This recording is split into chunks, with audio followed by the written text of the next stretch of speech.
Tell me what the Democrats are running on. Impeach 45! The Democrats have nothing to run on, so they resorted to racist and xenophobe and all these other things. African-American unemployment, Hispanic unemployment, record lows.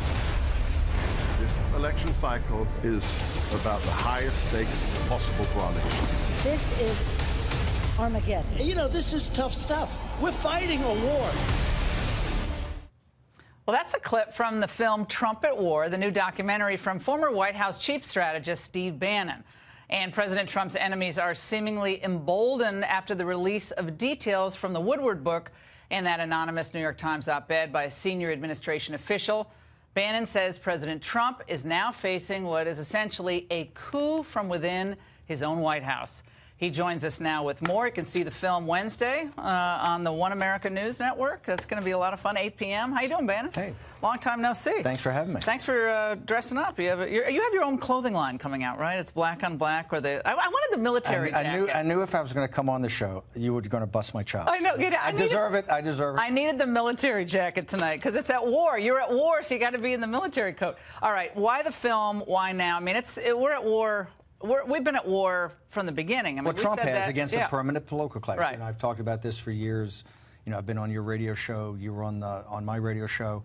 Trump has been at war with the permanent political class. About 8 months ago, I started this film, feeling that by the time we had the run-up, it was going to be like the Tea Party movement. We needed these rally films to kind of get people empowered. So this film is for the base plus, to get them excited, to get them out, you know, walking precincts, et cetera. So I think it's, you know, you can already tell it's gotten a big reaction already from the Democratic left. Well, the funny thing is that it's coming out Wednesday when you had Omarosa, we had Michael Wolff, Omarosa, Woodward, and now the anonymous column. And there are some out there who say this is all planned. I mean, I don't know if it's all planned and coordinated, but you almost would think it would be, given that it's every day it's a drip, drip, drip. The film shows what President Trump's been up against since day one, right? It shows in the campaign, but particularly shows in the White House what he's up against. And I think the convergence of that book in the anonymous column, I mean, it's quite evident that President Trump, there's a coup. I mean, there's a coup like there was a coup by General McClellan and the senior leadership in the Union Army to try to thwart what Abraham Lincoln wanted to do in the Civil War. You have an exact type of coup right now. What was said in that anonymous letter was absolutely outrageous. And I think the president ought to take immediate and direct action to find out who the conspirators are. I don't think there's any one author. I think there's an author there's somebody that drafted it. There are many voices in there. I think you can tell the way it's written. I think it's a much broader conspiracy than people think. I think it's probably 6 to a dozen people. And I think you ought to immediately start to do what Andrew Jackson did, or do what Abraham Lincoln did. Find out who's responsible and fire him. Well, you have Broadway actresses now basically wishing that John Wilkes Booth were still around. I mean, this is the this is the level of discourse and dialogue that they always blame Trump for. They say, well, he's the one who said you can go punch someone out at a rally. You can see in the first. I have a prologue in this film that's 5 minutes long. If this was put into theaters, because it's going to be distributed otherwise, it would probably be almost X-rated for violence and language. What we did is went back to the rallies. We went back to what Antifa's done to the Trump supporters. We show the violence. I mean, the left is out of control right now, okay, across the board. Is it by any means necessary?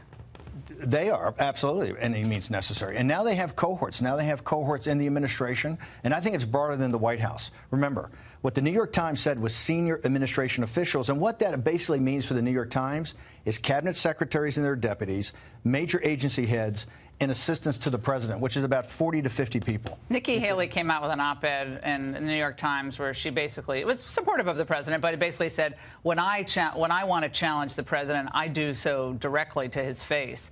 And there was word that the president didn't like that much, because like why do you have to write a column with that focus? Again, it was fairly positive toward the president, but pointing out she disagrees with him on key issues. When I worked for the Reagan administration, it wasn't so out there constantly that you had, you know, perpetual infighting, although there were people who were less conservative than Reagan. But there was more of a movement. There was more of a sense of a movement. I don't know. When Jim Baker, and come on, with Jim Baker, yeah, and that, towards the end of the first term and the second term, you had the knives being put into the conservatives every day. White Houses are naturally, you know, cauldrons, cauldrons of different opinions, et cetera. But that's okay, because Trump does like people with differing opinions. And in the end, did Gary Cohn get his way on trade? He did not. No. By the way. Lighthizer did. By the way, that's the power of... Trump did. I said today to Politico, what President Trump ought to do in the book is buy 1 million copies and airdrop them into the congressional districts we've got to win. Here's what it shows. That President Trump had the right idea from the beginning. He understands we're at economic war with China, and he's going to bring all forces of the government to bear in that economic war. Cohen and Porter and all this crowd that fought him, the Committee to Save America, which the book is basically the typed up notes, the two central parts, the economic war against China and Afghanistan, in which the president was lied to and it was misled about the cost of Afghanistan and what type of control we had over the country. That's why Mattis just went to Afghanistan. They're trying to bail themselves out. By the way, they were not upfront. They were not upfront and truthful to the president of the United States. And so if you look at, and they say in there that he has the temperament of a 5-year-old. I told Politico today, if that's a 5-year-old, I want more. Me too. That's what I said. I want more 5-year-olds on the National Security Council. Here's a guy that has in everything they say in the book about his trade policies and economic war is dead wrong. Obama's taking credit for the economy. You got this manufacturing boom, blue collar jobs, wages going up for the lowest wage workers. They said it would never happen. It's happening. He's killing it on the jobs front. Obama's taking credit on Friday. By the way, not just Obama, but also the Bush administration. Let's be brutally frank. And Anonymous is taking credit. A lot of the Anonymous are people from the Bush administration, establishment Republicans. The establishment Republicans and the Democrats have been about managed decline to the United States of America. President Trump is a disruptor. He's an innovator. And this is what drives him nuts. Because of his policy, and what he's doing is reorienting the world's supply chain back to the United States. That's why Mexico's just cut a deal with us. That's why the EU is going to cut a deal with us. That's why Korea and Japan are going to cut deals with us. He's winning. He is. Is he a nationalist? He's an absolute economic nationalist. Absolutely. You can tell what he's doing on trade. He's bringing jobs back here, just like he said he's going to do. They hate that.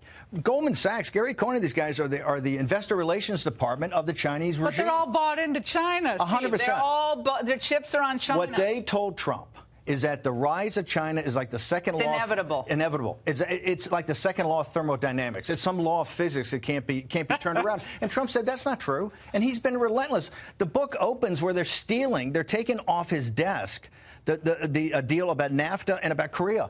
Eventually, and they said, oh, it's terrible. Trump didn't know. Eventually, he got around to it. Right. He renegotiated NAFTA. He renegotiated Korea, and he's renegotiating in the process of taking the supply chain back from China. Why was Omarosa hired?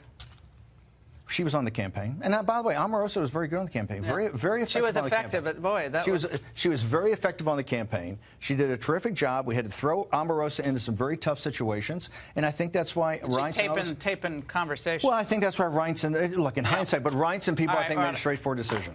Looking forward to seeing the film. Looking forward to can't wait to see it. Trump at War. Go to trumpatwar.com. Trumpatwar.com, and you can find out more. You can watch a trailer if you haven't seen it already. A lot of you already have.